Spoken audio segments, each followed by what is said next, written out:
विजय शिवतारेंच्या मागणीनुसार मुख्यमंत्री एकनाथ शिंदे सासवडमध्ये जाणार आहेत। दोन्ही उपमुख्यमंत्रीही सासवडमध्ये जाणार असल्याची माहिती मिळते आहे। सासवडच्या पालखी तळ मैदानावर 11 एप्रिलला संयुक्त सभेचं आयोजन करण्यात आलेलं आहे। शिवतारेंच्या मागण्यांवर तिन्ही नेते जाहीर भाषणही करणार आहेत। अजित पवारांनी केलेली याच मैदानामध्ये शिवतारेंना पाडण्याची घोषणा केलेली होती आणि आता आपला बाणा दाखवण्यासाठी शिवतारेंनी त्याच मैदानात जंगी सभाही आयोजित केली आहे।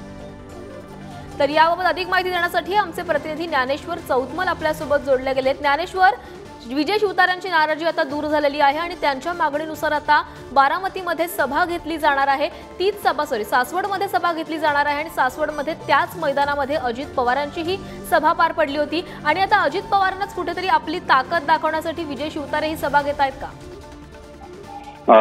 शिवतारेंच्या मागणीनुसार मुख्यमंत्री आणि दोन्ही उपमुख्यमंत्र्यांची सासवडमध्ये सभा होणार आहे, ज्यामध्ये सासवडच्या पालखी तळ मैदानावर 11 एप्रिलला संयुक्त सभा पार पडेल अशा पद्धतीची माहिती आहे। शिवतारेंच्या मागण्यांवर तीनही नेते जाहीर भाषण करतील।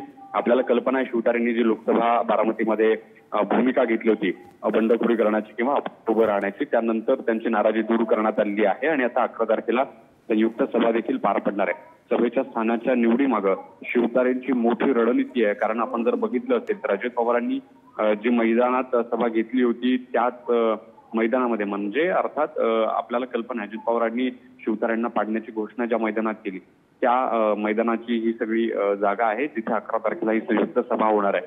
आणि अर्थातच शिवतारेंनी आपला बाणा दाखवण्यासाठी त्याच मैदानात ज्या मैदानात अजित पवारांनी शिवतारेंना पाडण्याची घोषणा केलेली होती तिथेच या जंगी सभेचं आयोजन केलेलं आहे आणि या सगळ्या संदर्भातली उद्या बैठक देखील सासवड इथे पार पडणार आहे।